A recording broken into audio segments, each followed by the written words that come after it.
Seniors, we've made it. Almost.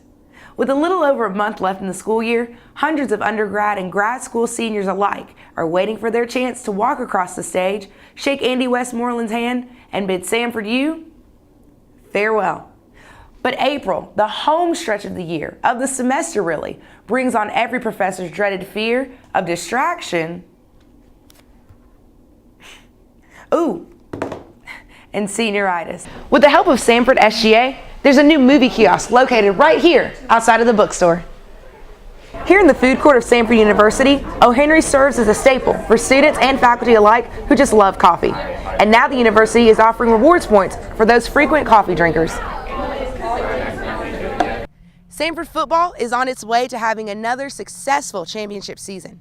But the Dogs' 2-year starting quarterback, Andy Summerlin, has graduated, and coaches are looking for a replacement. Now, of the 11 2014 signees, there's one California King who stands out from the rest, and his name is Michael Eubank. What are your expectations for the 2014 season? Set, go.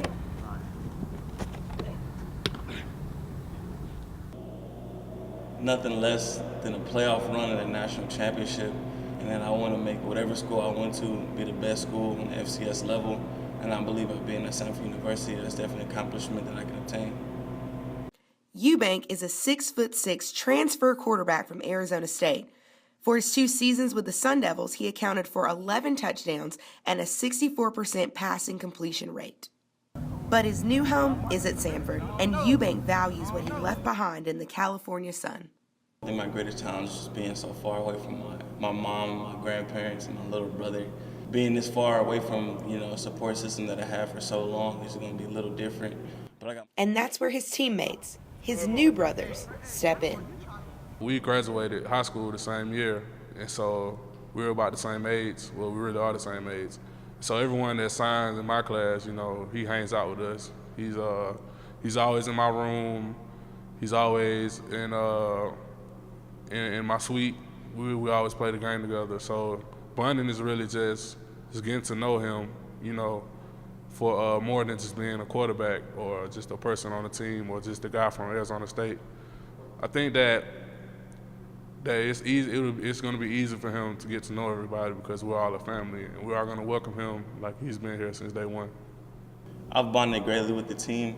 Being at the team is always around each other. We're together almost every day playing video games or working out. So, we all got here. So it's been a very fun experience. For the Samford Sports Network, I'm Taylor Palmer.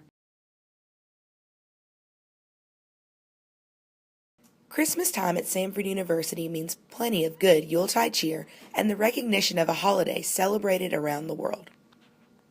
The most prominent display on campus of worldwide Christmas celebration can be found at the annual Christmas Around the World convocation, directed by the Departments of World Languages and Culture and Classics. Dating back to the 1950s, Languages Across the World has the longest and most continuous history of a Christmas event on Samford's campus. Now, in the 60s and 70s, students would serenade through Samford Hall, singing Christmas carols in their target languages. Now, the current format of the program includes scriptures and readings in all different languages, turning Reed Chapel into an international gathering where students can hear much more than the Christmas story. Vahira Shamu Pele Boet.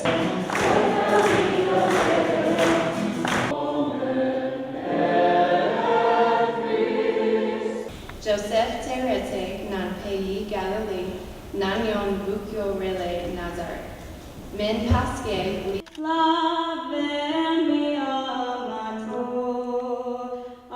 Samford's Critical Languages program was also represented at the convocation.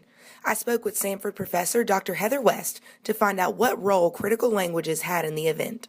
The French, Spanish, and German students, they all had their role, and they all sang, and then we had obviously some participation from religion and classics as well, and then critical languages kind of filled in the gaps. We had Russian students singing a traditional New Year's song. We had Japanese and Chinese students each singing a verse of Silent Night in those languages. We had Haitian Creole students reading passages, well, reading a passage from the Bible, and a Portuguese student did the same, and an Arabic student did the same. Our goal was to represent 20 different language groups today, and we helped meet that goal. Samford Junior and language student Lauren Marino participated in Christmas Around the World and shared with me her comments on the event. Well, all of us just who are in a language have to sing at this Christmas convo, and I think it's just like a great way to get people to understand exactly how many languages are offered at Samford, and just to come together and like join in the Christmas spirit. You know, I don't really think a lot of schools do this, and it's just kind of like a really fun tradition for Samford students to take part in during convo. Sometimes it's hard to get in the Christmas mode when everyone's busy with exams, but I am one of those people, like, it really takes me a really long time to like be ready for Christmas, but I think singing Silent Night, and there's nothing like good Christmas carols to like put me in the spirit for Christmas and put me in the mood and get me ready. You know, it's not just about exams, it's about spending time with the holidays and celebrating with your friends. Reporting for the Samford News Network, I'm Taylor Palmer. Samford University's Student Government Association is holding elections on April 7th for the Student Executive Board. The Executive Board of SGA oversees all branches of SGA and is the voice of the student body. Each year during the spring semester, SGA holds elections to fulfill the positions of President, Vice President of Senate, Vice President of Events, and Vice President of Development. Campaigning begins March 31st and ends on April 7th. Candidate speeches will be held on April 1st at 4:30 p.m. and elections will be held the following week on April 7th. To vote, students will find the ballot in the portal system under the banner tab. To end this election season, inauguration will be held on April 29th at 4:30 p.m. in Brock Recital Hall. For more information, visit www.samford.edu/SGA. Samford Spring Fling 2014 will take place on April 7th through 11th. Samford students look forward to this time of year for all the events and freebies on Ben Brown Plaza. SGA will soon be announcing this year's theme as well as the artists for the annual Friday night concert. S&M will be providing full coverage for this year's festivities, so stay tuned after the spring break for a look behind the scenes at how SGA plans the event.